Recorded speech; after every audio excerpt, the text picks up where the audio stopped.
Dieu soit béni.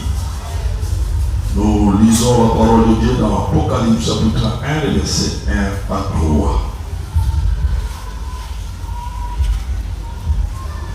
Je lisais Apocalypse chapitre 1, si ça ne vous dérange pas, par respect, révérence à la parole de Dieu, à la personne de Dieu, nous rêvons, nous la lecture et nous allons nous remettre. Apocalypse chapitre 1, verset 1 à 3. Révélation de Jésus-Christ que Dieu lui a donné pour montrer à ses serviteurs les choses qui doivent arriver bientôt.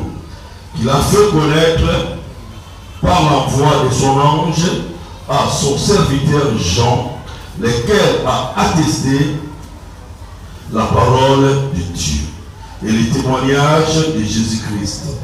Tout ce qu'il a vu. Heureux celui qui lit et ceux qui entendent les paroles de la prophétie et qui gardent les choses qui sont, car le temps. Amen. Reprenons nos places. Bien-aimés, les thèmes que nous sommes en train de traiter, les choses qui doivent arriver bientôt. Le temps est suffisamment avancé. Et maintenant nous voyons le monde, nous voyons les hommes, nous sommes distraits. Alors que les choses vont mal, alors que nous voyons la destruction du monde par nous, humains. On parle de la COP 29 aujourd'hui. C'est simplement parce que l'homme a pollué la nature. Mais cela montre simplement que ce monde n'est pas éternel. Ce monde un jour sera détruit. Amen. Et Dieu aimerait que nous connaissions ces choses. Quand on parle de la marque, de la bête, nous la verrons dans les jours, dans les livres. Quand on parle de ces chiffres, 666, aujourd'hui, à cause de la technologie, chacun de nous peut comprendre comment cette marque doit être. Tous nous comprenons aujourd'hui que cette marque peut être dans une puce qu'on peut introduire aux hommes, afin qu'on puisse les identifier. Vous voyez? Bien aimés dans le Seigneur, quand nous voyons ces choses, nous devons être prudents, nous devons être sérieux avec nous-mêmes et avec Dieu aussi. Trop souvent nous sommes légers dans notre façon de voir les choses. Révélation de Jésus. Heureux, la Bible dit, heureux celui qui lit. Non seulement qui lit, ceux qui entendent les paroles de la prophétie et qui gardent les choses qui y sont écrites. Non seulement garder, mais il faut les mettre en pratique. Parce que Jacques dit, ne vous bornez pas à écouter seulement. Mettez en pratique ce que vous recevez. Le Seigneur notre Dieu ne voudrait pas nous perdre. Il ne voudrait pas que nous soyons dans l'ignorance. Voilà pourquoi il nous avertit par ces livres, au travers de ces livres d'Apocalypse, ce qui doit arriver. Le but de ces livres est triple. Premier but, montrer aux églises leur déviation. Et Jean se fait, l'apôtre Jean se fait comme le porte-parole par la grâce divine pour nous réprimander sur le compromis et le péché et appeler l'Église à la repentance et à un retour à leur premier amour. Deuxième but est de fortifier la foi et l'engagement de ceux qui se disent chrétiens, d'être loyaux, de rester dans la loyauté envers Jésus-Christ. Et on nous encourage d'être comptés parmi les vainqueurs et à demeurer fidèles jusqu'à la mort. Et enfin, troisième but de ces livres d'Apocalypse, ce livre a été écrit pour donner aux croyants de toutes les générations une vision divine sur les combats spirituels que nous livrons ici sur la terre. Et la fois passée, nous avons lu la parole de Dieu dans Apocalypse chapitre 1. Nous avons lu les versets 1 à 10. Aujourd'hui, nous n'allons pas commenter les versets 11 à 20. Et après, nous entrerons dans le vif du sujet. Je vais relire pour nous les versets 11 à 20. Apocalypse dit ceci. Je commence au verset 10 pour comprendre la pensée. Je fuis la vie en esprit au jour du Seigneur, et j'ai entendu derrière moi une voix forte comme le son d'une trompette qui disait: ce que tu vois, écris-le dans un livre et envoie-le aux 7 églises, à Éphèse, à Smyrne, à Pergame, à Thyatire, à Sardes, à Philadelphie et à Laodicée. Je vais retourner pour connaître quelle était la voix qui me parlait, et après m'être retourné, je vis 7 chandeliers d'or. Et au milieu de cette chandelier, quelqu'un qui ressemblait à un fils d'homme, vêtu d'une robe et ayant une ceinture d'or sur la poitrine. Sa tête et ses cheveux étaient blancs, comme de la laine blanche, comme de la neige. Ses yeux étaient comme une flamme. Ses pieds étaient semblables à des lèvres, comme si lui était embrasé dans une, et sa voix était comme le bruit des glandes. Il y avait dans sa main droite 7 de sa bouche sautée à 2, et son visage était comme lorsqu'il dansa. Quand je le vis, je tombais à ses pieds comme il posa sur moi sa main droite en disant: ne crains point, je suis le premier et le vivant. Et le vivant. J'étais mort et voici je suis au siècle. Je tiens les clés et écris donc les choses que tu as vues et celles qui sont et celles qui doivent.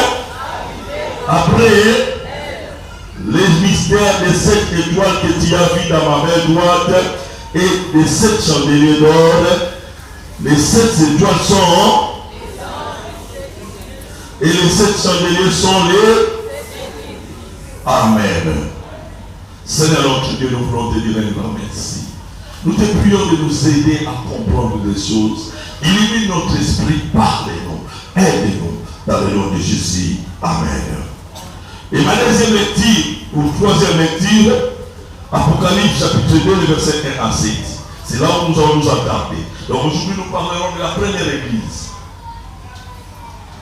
A écrit à l'ange de l'église d'Éphèse: voici ce que dit celui qui tient les sept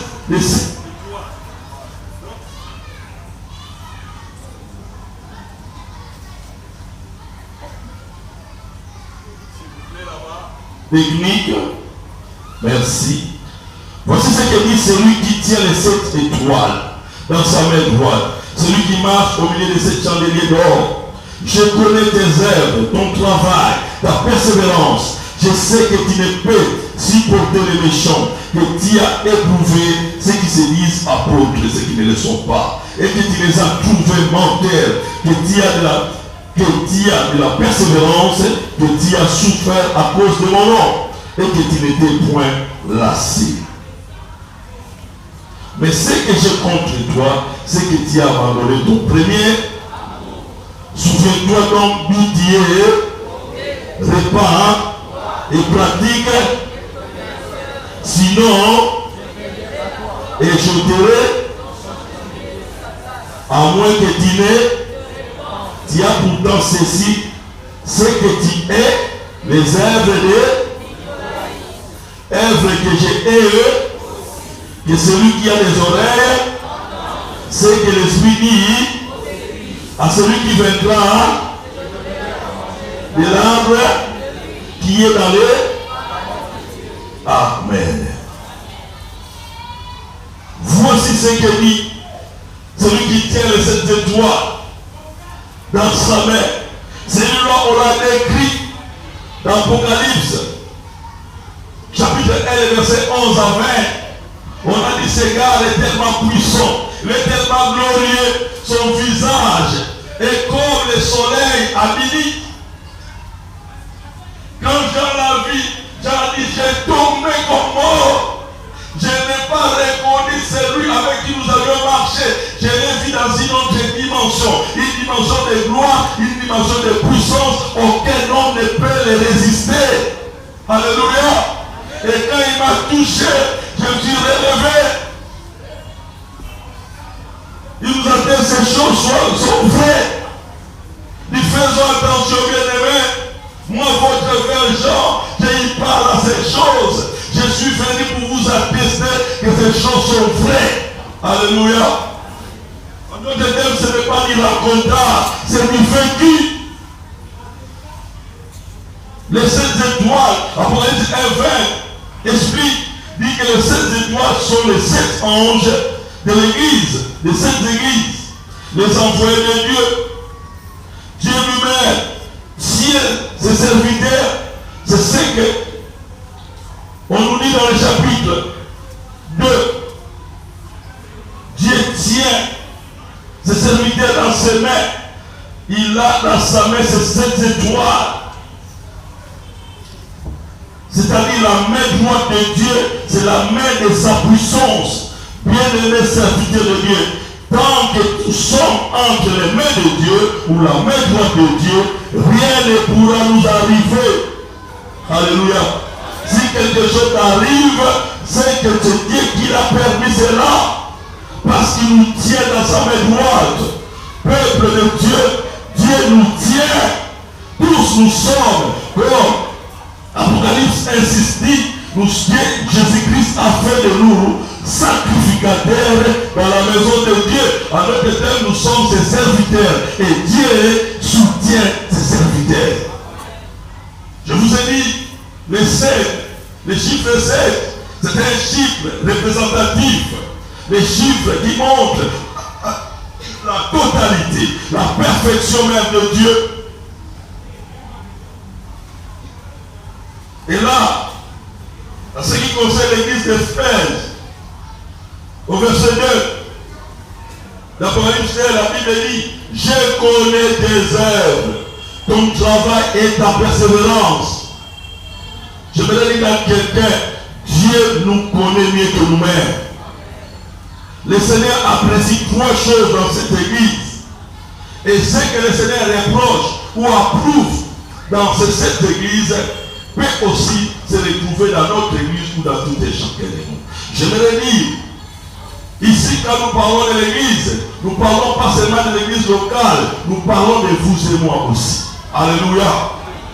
Ce que Jean ou Dieu reproche à l'église de l'Éphèse peut aussi se retrouver à nous. Alléluia. Dieu dit, j'apprécie 3 choses en toi, Éphèse. Premièrement, tes œuvres. Deuxièmement, ton travail. Troisièmement, ta persévérance. Bien-aimés dans le Seigneur, nous ne sommes pas sauvés par les œuvres, mais les œuvres doivent accompagner notre foi. Alléluia. Les œuvres ne sauvent pas. Mais la foi sans les œuvres, la Bible dit, est morte. Alors le thème est nul. Si on a la foi, on doit faire les œuvres. Nous ne faisons pas les œuvres pour être sauvés, parce que nous sommes sauvés. Voilà pourquoi nous faisons les œuvres.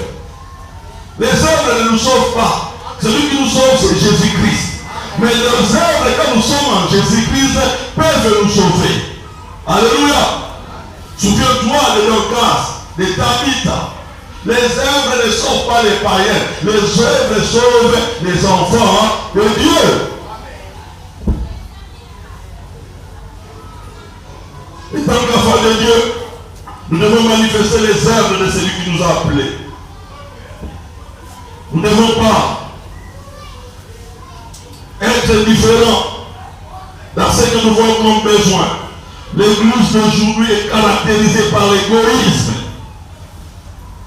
On ne veut pas partager, chacun pour soi. Des fois même, des chrétiens. Vous imaginez les chrétiens, il apprend qu'il y a offre d'emploi quelque part. mais il cache. Il cache aux autres. Tout en sachant que le frère ou la sœur qui est à côté de lui aussi a besoin d'un travail et dans les besoins. Mais non, il ne dira pas. Vous attendrez seulement ou non. Mais toi, tu ne sais pas qu'il y avait un moche. Non, on avait fait les tests, non. Mais frère, moi j'étais avec toi ces jours-là. Même si je n'étais pas avec toi, mais tu pouvais m'informer. L'égoïsme nous caractérise. Bien aimé, les égoïstes n'entreront pas dans les rangs de Dieu. Nous devons faire attention. Alors, la deuxième chose, c'est le travail. Qui apprécie le travail de l'église d'Éphèse. Il j'aime en toi les œuvres, la persévérance et ton travail. Le travail, bien aimé, nous devons travailler. Vous savez, quand vous lisez le chapitre 19 des Actes des Apôtres, vous allez voir les œuvres de l'église d'Éphèse plutôt. C'est une église, une grande église. Lisons un peu. Le chapitre 19 des Actes des Apôtres. Nous lisons d'abord, à partir du verset 1. Et cela va du chapitre 19 jusqu'au chapitre 20. Si nous n'arrivons pas à lire tout, vous pouvez lire à la maison.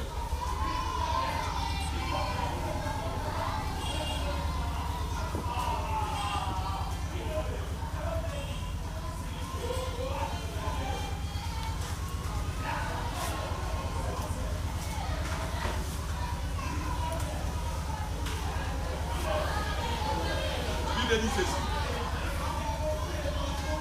On peut commencer par, s'il vous plaît, au verset 8. Ensuite, Paul entra. Non, on peut commencer au verset 1. Pendant qu'Apollos était à Corinthe, Paul, après avoir parcouru les hautes provinces de l'Asie, arriva à. Oh, j'aimerais vous entendre que vous suivez. Pendant qu'Apollos était à Corinthe, Paul, après avoir parcouru les autres provinces de l'Asie, arriva à. Et a rencontré quelqu'un. Il leur dit, avez-vous reçu les Saint-Esprit quand vous avez? Il lui répondit, nous n'avons pas même entendu dire qu'il y ait un Saint-Esprit. Il dit, de quel baptême avez-vous donc été baptisé? Ils répondirent du baptême de Jean. Alors Paul dit, Jean baptisé du baptême de repentance, disait au peuple de croire en celui qui venait. Alléluia. Ouais.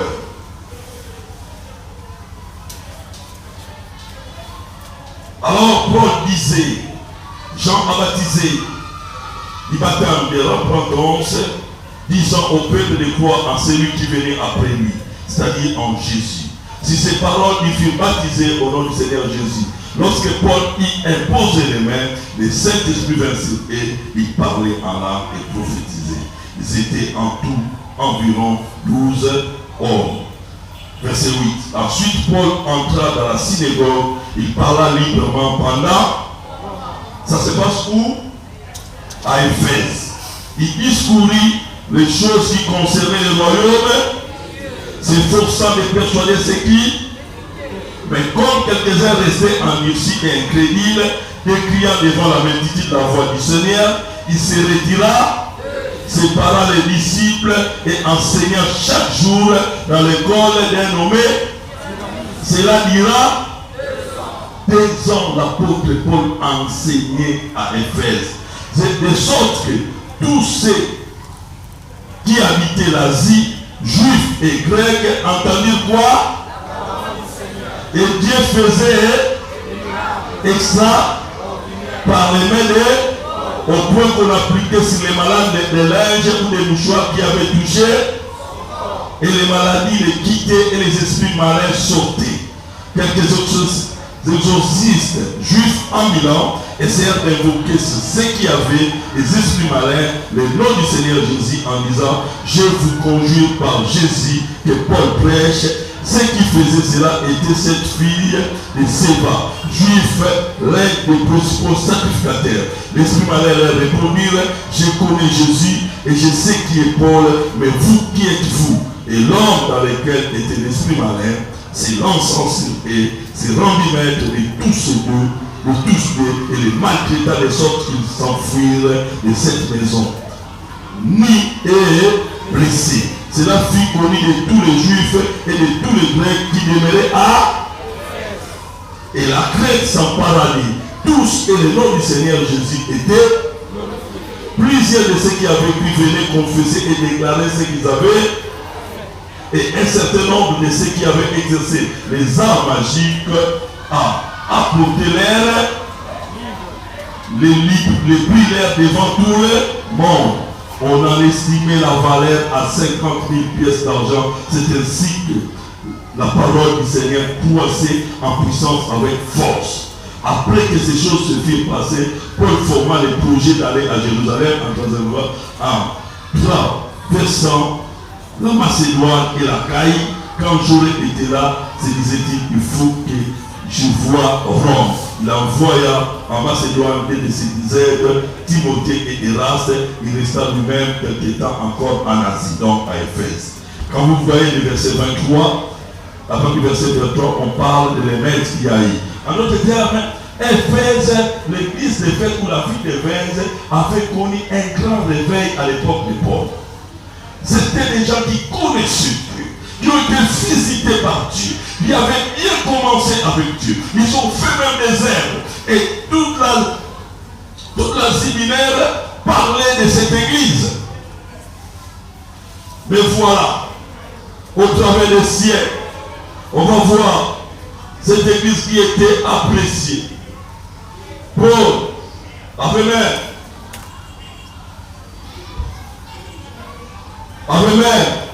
prédit le verset 8 à 10, je pense.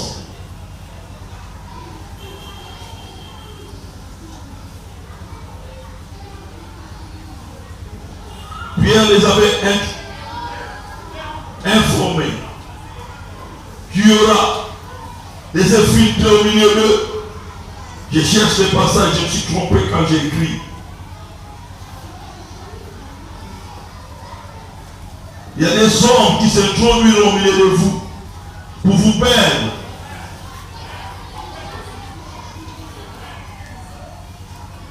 Si je vois ça, je vais vous le communiquer.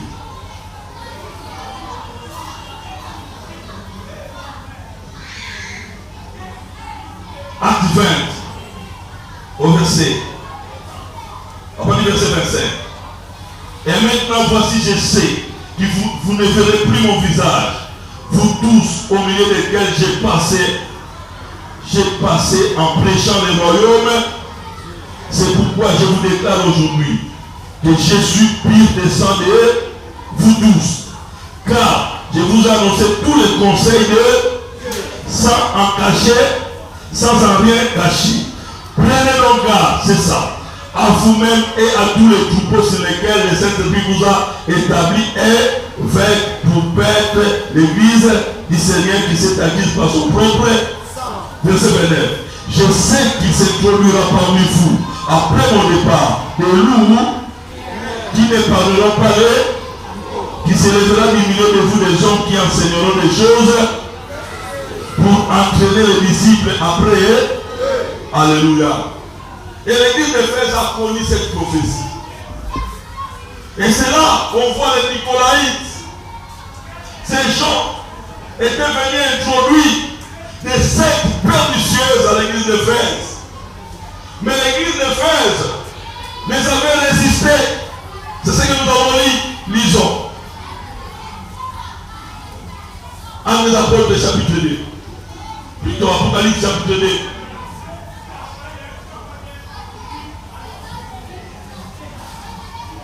Au verset 2. Je connais tes œuvres, ton travail et ta persévérance. Je sais que tu ne peux supporter que tu as éprouvé ceux qui se disent et qui ne le sont. Tu les as trouvés.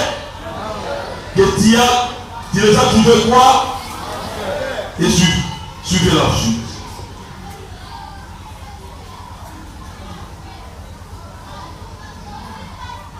Au verset 7. Non, au verset avant 7.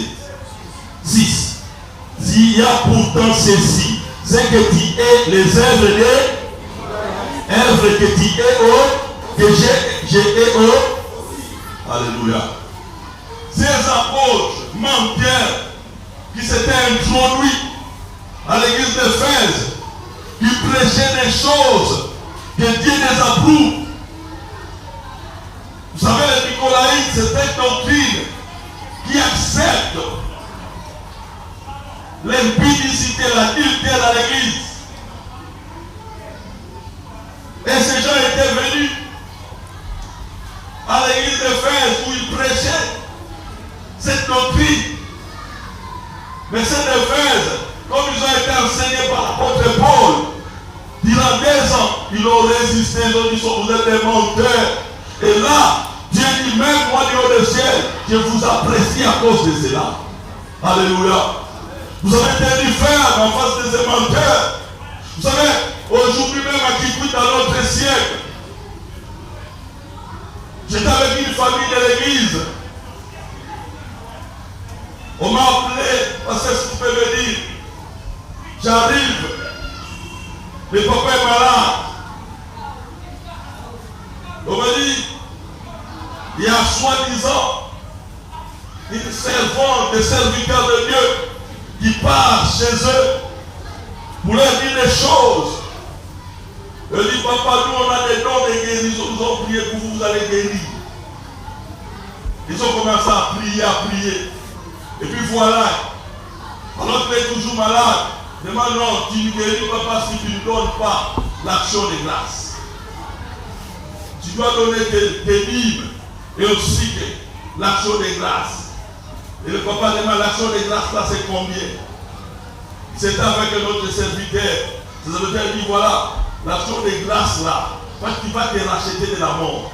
Tu dois faire une liste comme des obsèques où tu mets les prix du cercueil, la boisson qu'il y a pendant le deuil, les chaises à louer, l'endroit, la salle, tu fais toute cette sommation-là. C'est ça le prix de l'action de grâce. Nous rions, mais ce sont des choses que nous faisons. Vous savez, j'aimerais dire à quelqu'un, l'évangile est simple. Crois en Jésus-Christ, tu seras sauvé. Si tu es malade, cherche les anciens compris pour toi. En tes doigts durs, tu seras guéri. Si tu n'es pas guéri, c'est la volonté de Dieu. Bien aimé, nous pouvons mourir dans la chair, mais dans l'esprit, nous allons vers Dieu. À quoi sert un homme de gagner ou de guérir dans la chair et d'aller là-bas, d'aller en enfer? Alléluia. Ils ont traumatisé cette famille. Je leur ai dit, si ces serviteurs viennent encore, appelez-moi. Ils me connaissent.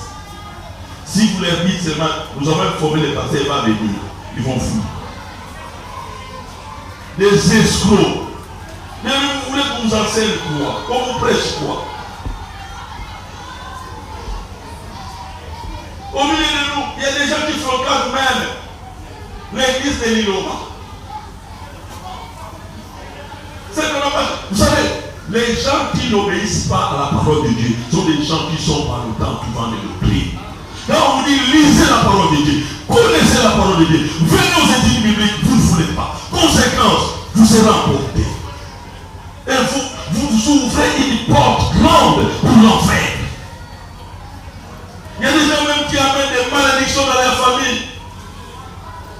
On m'a parlé d'une sœur, d'une femme qui sert même au milieu de nous, qui a connu un problème dans sa maison, la perte d'argent.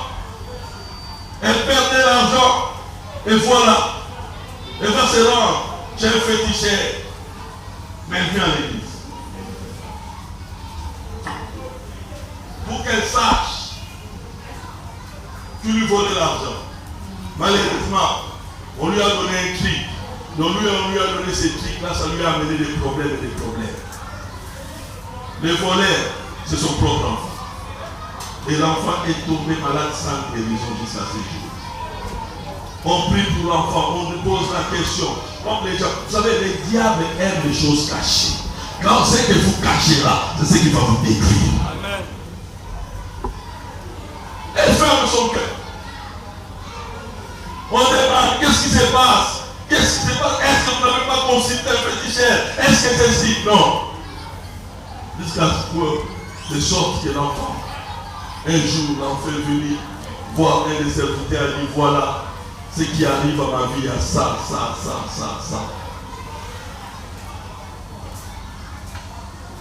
On est responsable de ce qui nous arrive. Les gens aiment les spectacles. Les gens aiment qu'on les manipule. Je vais vous dire, la parole n'a pas besoin de vous manipuler. La parole elle est puissante pour celui qui croit. Si tu ne crois pas, Dieu ne fera rien. La Bible dit, il vous soit fait selon votre foi. Ce n'est pas un homme qui le dit, c'est le créateur lui-même. Si tu crois, tu feras la gloire de Dieu. Alors que si tu ne crois pas, tu ne feras pas la gloire de Dieu. Et je vous apprécie, Éphésiens, parce que vous avez résisté à ces menteurs, à ces faux prophètes. Mais ce que j'ai contre vous, vous avez perdu votre premier amour. Alléluia. Toi qui s'est réveillé à 1h01 du matin, tu priais. Tu avais des ailes pour la maison de Dieu. Toi qui payais ta vie, depuis que tu as rencontré des menteurs, voilà, tu ne payes plus, tu ne pries plus. Des bonnes choses que tu faisais avant, même à l'église, tu arrivais à l'heure. Quand tu ne voyais pas un frère, une soeur, après l'église, tu allais les rendre visite pour savoir pourquoi tu n'es pas venu. Mais aujourd'hui, tu ne le fais plus.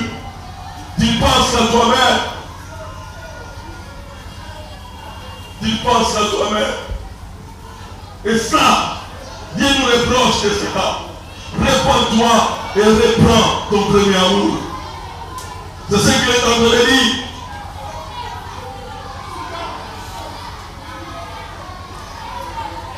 Souviens-toi donc d'où tu es tombé. Répands-toi et pratique tes premières œuvres. Sinon, je reviendrai à toi et j'ôterai de ton chandelier. J'ôterai ton chandelier de sa place. À moins que tu n'étais, tu as pourtant ceci que tu es.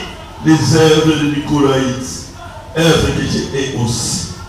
Et celui qui a des oreilles, c'est que l'Esprit dit, celui qui vaincra, je donnerai à manger de l'arbre qui est dans l'air. Que Dieu vous bénisse.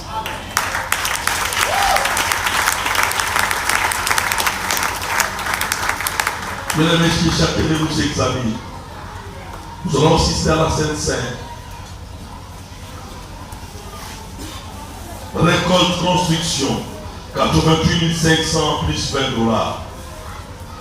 J'invite les baptisés d'hier, venez. Et je demande à toute personne qui voudrait participer à la table du Seigneur de pouvoir passer aussi devant. Soyons comme ça. Et nous allons faire ce service rapidement parce que déjà 10 heures, nous devons arrêter. Prenons. Seigneur notre Dieu, nous prenons, nous assistons à cette scène en rapport à tes promesses. Il dit chaque fois que vous réunissez, souvenez-vous de cette œuvre de la foi. Et tout ce que je fais pour vous, il s'en verser. Soyez comme ça. Je demande à l'Assemblée, ceux qui sont prêts à participer à la table du Seigneur, levez-vous, venez.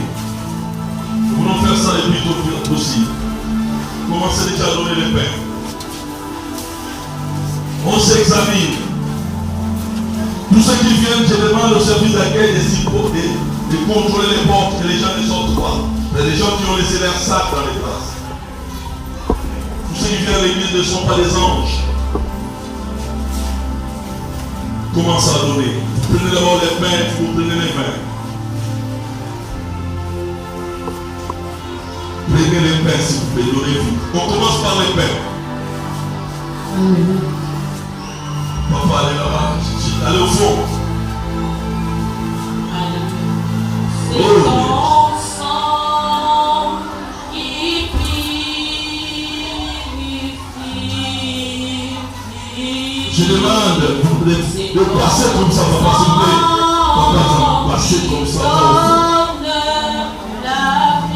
Seigneur le Père, faites vite donner les prêts aux autres. Vous qui êtes là, si vous avez des amis, venez prendre la boisson. Prenez la boisson, c'est tout le monde. Laissez-le. Oui, ton sang précieux m'a racheté. Je suis plus vivant, plus blanc que la neige, et la neige. Oh Jésus, voilà tout. S'il vous plaît, Seigneur le Père, venez ici cette fois. Le Père ici. C'est ton sang qui Ici. Oui, là. c'est ton sang Si vous avez pris le Père, venez prendre la donne la vie. C'est ton sang qui a coulé. Écoutez, les amis qui sont là, on peut passer. S'il vous plaît, passez. Les amis, passez, s'il vous plaît. Je suis plus Vous qui êtes là, si vous avez pris le Père, venez prendre ici. vivant que la neige et la neige. Oh Jésus, sois la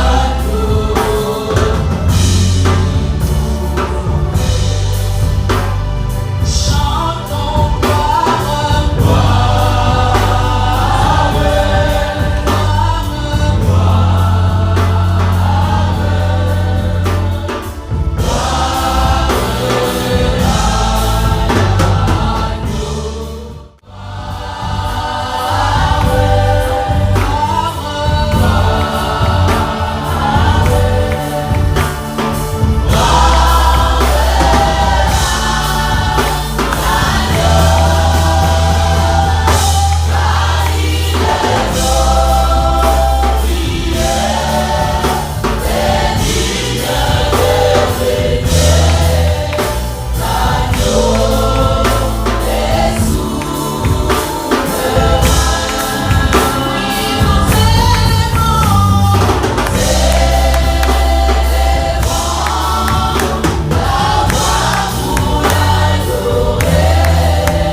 ceux qui ont été baptisés d'eau, de passer devant.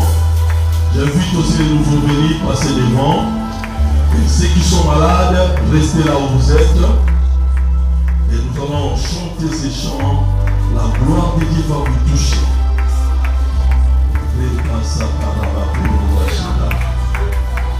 Vous qui êtes venus pour la première fois, venez aussi. Nous voulons prier pour vous. Nous allons chanter ces chants, les Koulousou. Les Koulousou.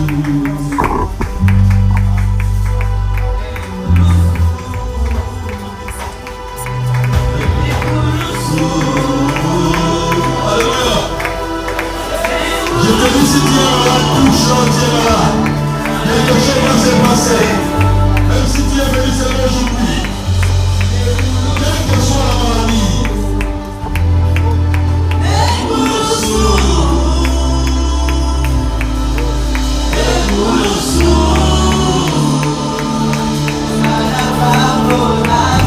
Nous allons prier pour ceux qui sont devant le nouveau venus et aussi ceux qui sont baptisés.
S'il vous plaît, nous sommes en train de nous soulever. Il y a le panier d'une onction dans la salle. Laissez faire cette place. Tu n'as pas besoin d'être touché par un homme. Dieu lui-même te touche. Dieu lui-même s'occupe de ton corps.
Béni soit-il, oh Dieu.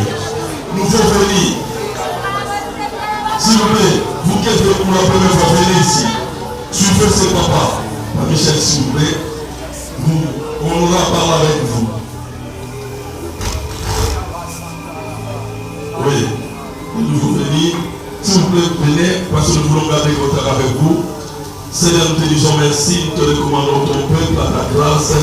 Laisse que Seigneur des armées, que ta paix déverse sur tout et chacun de nous. Merci pour tout ce que tu fais. Bénis tout et chacun de nous. Bénis nos activités. Bénis ce dimanche. Bénis nos enfants à l'école. Dans le nom de Jésus. Allez dans la paix du Seigneur. Que Dieu vous bénisse. Amen. Merci. Le jeune